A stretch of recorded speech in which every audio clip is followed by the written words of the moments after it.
ઉત્તર પ્રદેશના બલિયામાં સરયુ નદીએ તબાહી મચાવી છે। નદીના મોજાના દબાણના કારણે બુધવારે સવારે 2 વાગ્યાની આસપાસ બેરિયાથી માજી વચ્ચે નેશનલ હાઈવેનો એક ભાગ તૂટી જતા ચકચાર મચી હતી।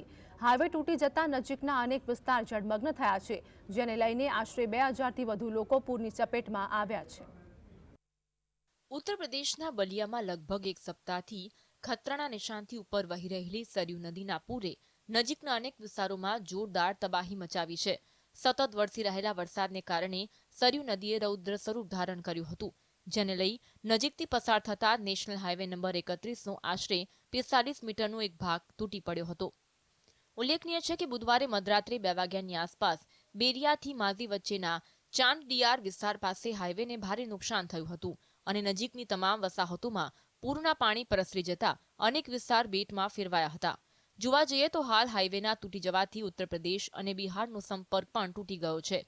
हमारे बांध टूटने की वजह से घर में पानी घुस गया, इसकी वजह से हम लोग रोड पे आ गए हैं। अभी फिलहाल तो रात भर हम लोग घर में ही थे, छत के ऊपर बिताए हैं। जैसे कितने बजे ये बांध टूटा है? करीबन 1:30 बजे के आसपास। ये कौन सा रोड है, कौन सा बांध है? ये हमारे बलिया से जो छपरा के लिए जाता है। પૂરના પાણી ચાંડાયર યાદવ કોલોની અને ડેમની બીજી બાજુના આસપાસના રહેણાંક વિસ્તારોમાં ઘૂસી જતા 2000થી વધુ પરિવારો પૂરની ચપેટમાં આવ્યા છે। લોકોના ઘરોમાં પાણી ઘૂસી જતા તેઓ ઘરની છત પર આશ્રય લેવા મજબૂર બન્યા છે। માહિતી મળતા એનડીઆરએફની ટીમ ઘટના સ્થળે પહોંચી બચાવ કાર્ય શરૂ કર્યું હતું। રેસ્ક્યુ ઓપરેશન દરમિયાન અત્યાર સુધી 60 જેટલા લોકોને સુરક્ષિત બહાર કાઢી લેવામાં આવ્યા છે। હાલમાં કોઈ મોટા નુકસાનની કોઈ માહિતી નથી। આ સાથે પ્રશાસને હાઈવેને રિપેર કરવાની પણ કામગીરી શરૂ કરી છે। बिहार की बॉर्डर पे माझी घाट पुल है और वहाँ पर जो एनएच है वो रात को जो गंगा का तेज़ प्रवाह था उसके कारण एनएच कट गया और यहाँ पे एक गांव है चांदिया, उसमें पानी प्रवेश कर गया और जितने भी लोग थे उनको हमने रेस्क्यू कर लिया है। सारे प्रशासनिक अधिकारी जो है रात को 2 बजे से यहाँ पे मौजूद है। एनडीआरएफ की टीम यहाँ पर मौजूद है। सभी लोगों को हमने खाने की व्यवस्था की है, भोजन के पैकेट उपलब्ध कराए जा रहे हैं और रुकने की व्यवस्था हमने की है।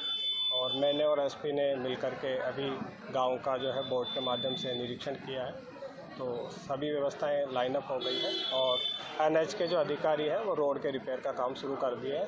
होपफुली ये कल शाम तक जो है हमारी रोड रिपेयर होकर के चालू हो जाएगी। ઉલ્લેખનીય છે કે બલિયા જિલ્લાના બંને છેડે વહેતી મોટી નદીઓ ગંગા અને સરયુના જળસ્તરમાં સતત વધારો થઈ રહ્યો છે। બંને નદીઓના જળસ્તર જોખમની સપાટીને વટાવી ગયા છે। ગંગા અને ઘાઘરા ઉપરાંત નાની નદીઓના જળસ્તરમાં પણ વધારો થયો છે, જેને કારણે કાંઠા વિસ્તારના ગામોમાં પાણી ઘૂસી જતા અફરાતફરીનો માહોલ સર્જાયો છે। જિલ્લાના આશરે 27 ગામોની 32,000 વસ્તી અને લગભગ 9,500 હેક્ટર જમીન અને જિલ્લામાં 6થી વધુ તાલુકાઓ પૂરથી પ્રભાવિત બન્યા છે। Bureau report